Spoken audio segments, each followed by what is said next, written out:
शिव महापुराण विदेश्वर संहिता का अध्याय 16 आरंभ।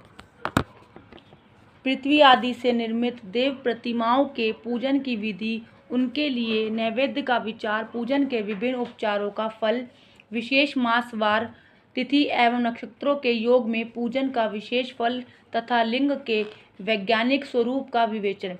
ऋषियों ने कहा, साधु शिरोमणि, अब आप पार्थिव प्रतिमा की पूजा का विधान बताइए जिससे समस्त अभिष्ट वस्तुओं की प्राप्ति होती है। सूत जी बोले, महर्षियों, तुम लोगों ने बहुत उत्तम बात पूछी है। पार्थिव प्रतिमा का पूजन सदा संपूर्ण मनोरथों को देने वाला है तथा दुख का तत्काल निवारण करने वाला है।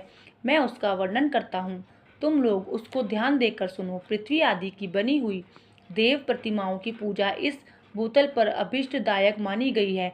निश्चय ही इसमें पुरुषों का और स्त्रियों का भी अधिकार है। नदी, पोखरे अथवा कुएं में प्रवेश करके पानी के भीतर से मिट्टी ले आएं, फिर गंध चूर्ण के द्वारा उसका संशोधन करें और शुद्ध मंडप में रखकर उसे महीन पीसें और सानें।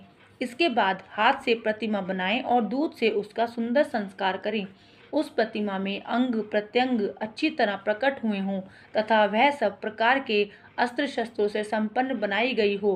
तदंतर उसे प्रधानासन पर स्थापित करके आदरपूर्वक उसका पूजन करें। गणेश, सूर्य, विष्णु, दुर्गा और शिव की प्रतिमा का, शिव का एवं शिवलिंग का द्विज को सदा पूजन करना चाहिए।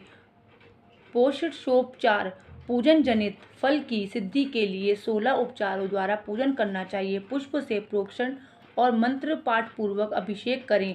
अग्नहनि के चावल से नैवेद्य तैयार करें। सारा नैवेद्य एक कुडव होना चाहिए।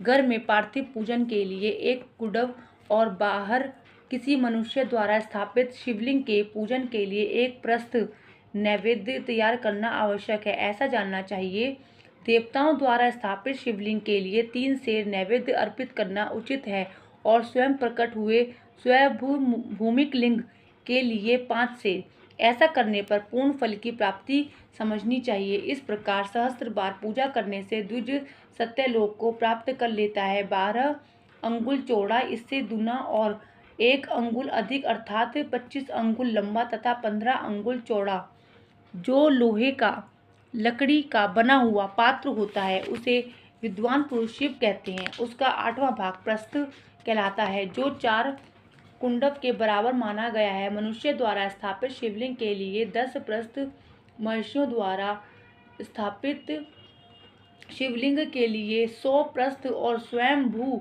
शिवलिंग के लिए 1 सहस्त्र प्रस्थ नैवेद्य निवेदन किया जाए तथा जल, तैल आदि एवं गंध द्रव्यों की यथा योग्य मात्रा रखी जाए तो यह उन शिवलिंगों की महापूजा बताई जाती है। देवता का अभिषेक करने से आत्मशुद्धि होती है, गंध से पुण्य की प्राप्ति होती है, नैवेद्य लगाने से आयु बढ़ती है और तृप्ति होती है, धूप निवेदन करने से धन की प्राप्ति होती है, दीप दिखाने से ज्ञान का उदय होता है और तांबूल समर्पण करने से भोग की उपलब्धि होती है। इसलिए स्नान आदि 6 उपचारों को यत्नपूर्वक अर्पित करें, नमस्कार करें और जप, ये दोनों संपूर्ण अभिष्ट फल को देने वाले हैं। इसलिए भोग और मोक्ष की इच्छा रखने वाले लोगों को पूजा के अंत में सदा ही जप और नमस्कार करने चाहिए। मनुष्य को चाहिए कि वह सदा पहले मन से पूजा करके फिर उन उपचारों से करे।